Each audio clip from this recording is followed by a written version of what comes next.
Welcome to Gulayan sa Bayan.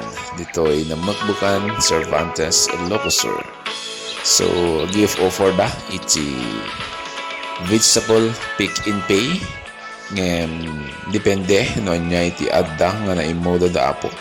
So, tata kiti adda ket parya. So, pure organic amin dagito apo. So, awan iti nausar nga chemicals nga na-sprayan. So, pati abono da ket organic fertilizers. So, maya, daytoy paryada data. So, iso iti mabalin nga i-harvest tayo. Ken, iso mo lang iti vegetable pick and pay nga i-offer da. So,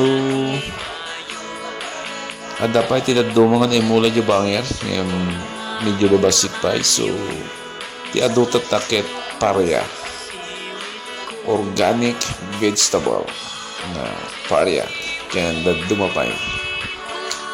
So, ito lang guys, good morning and welcome again sa Gulayan sa Bayan. Dito'y namakbukan Cervantes.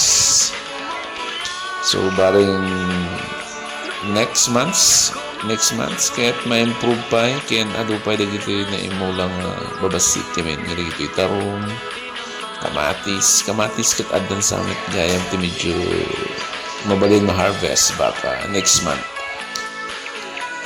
kaya dumapay nga muna da ado apo kasi nalawa da ito yung gulayan sa barangay kaya bayan. So, nag-combine dito So, sa 2 hectares siguro datoy area na. So, medyo nalawa matay ito. Minulaan da. Di paryak and dumapay ng vegetable. Kasi, nag-i for da ito vegetable pick and pay. So, ito guys. Thank you so much.